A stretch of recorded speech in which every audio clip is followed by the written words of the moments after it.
That's a tough question. That is a tough question. There's so many good wineries Yeah. here now that is a hard question. Yeah. But there's been definitely like a few wineries that have probably moved the needle in the area and that have inspired us as well. Yeah. Yeah, big one. And you know, there's also the piece of the puzzle that's, you know, a lot of them are friends of ours, you know, so Right. So the list should be longer. We'll just go that route. The list should be longer, but you know, obviously, I think if you ask just about anybody in our little demographic or whatever with wineries here, you got to put Saxum on the list, right? I mean, Justin Smith, Pebble and Terry Smith, you know, what Justin and Heather have done with it, just both with the caliber of wines, the wines are incredible, and with the recognition and how they've brought attention to the top tier of Paso for decades now is pretty amazing. And who they are. They're super Very good humble, wonderful people. Yeah. So you got to put them in the conversation, Right. Another one I'd have to say from, you know, just from time invested and what they've done. Again, Caliber Wine's amazing. Like we get the Caliber Wine piece of it, we could go 10 deep, you know, but you got to say Stefano Laventure, you know, just the story of his whole journey and what he's been able to do, and, you know, the trials and tribulations that he's gone through, and, you know, to get where he is today is pretty fantastic. And again, one of the nicest people I know, and just wines that, given a bottle of that, man, I would be happy any day. So. And he's really funny. So I have a little story to tell about him. So we just opened our tasting room, and our gate's always closed because it's by appointment only. And he's an avid bike rider, if you don't know that already.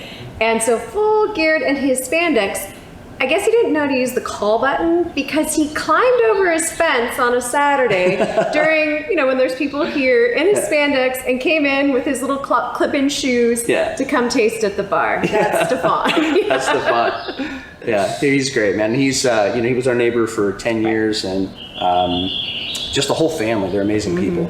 His daughter babysat our kids. Yes, you know? Chloe babysat our kids. Yeah, yes. Amazing. So, so we have Saxum and Laventure. And you know, you could easily throw Epic or Law or Clos Saline or Linda Caloto or all these places into the mix. They're amazing wines and amazing people. But you know, I don't think we could neglect Tablas Creek. That's exactly right? what I was going to say. Yeah. With again the foundation that they've laid for the rest of us with Rhone varietals, and just the amount of work and time and energy and effort and brand building for the region and all that kind of stuff. I don't think the conversation would be complete without putting them in the mix. Definitely. I mean, their whole, you know, their motto and their goal of biodynamics and really staying true to their roots and how they treat the earth as well as their people, and the wines are it's a wonderful tribute to this area. Yeah, the wines are fantastic. Yeah. Yeah.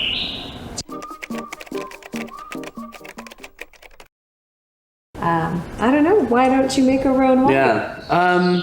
You know, I'll never say never. Honestly, I mean, the more we learn about the area and the little, you know, microclimates within the area, and, you know, the right varietals to put in the right place. But historically speaking, other than Tablas Creek, you know, it's funny we just came off of that question. Right. You know, I think their whites are fantastic. You know, I think some of the best wines they make are whites. But generally speaking, I think early on a lot of people put a lot of stake in things like Viognier, and in our area, it's a warm area, and you know, you have alcohol and other things you're dealing with. And for the longest time, I would say that I didn't feel that the white Rhone varietals were well represented in this area. Yeah, you know, I mean, because like some of the greatest tastings we've ever done have been white varietals from other places, right? Like the way back in Hospice Gironde, or, you know, when they did the Blinded by the Whites, you know. But here, I thought they were maybe a little angular, and you know, there was an underlying bitter characteristic and different things like that. But where we've seen them go over the last, you know, 10 years or so, it's been better. I mean, I think better. Yeah, and just different varietals. You know, like up at Law, we were doing the white Rhone blend that we did there, Soph, and you know, things like Claret Blanche, you know, putting that in the mix made all the difference. So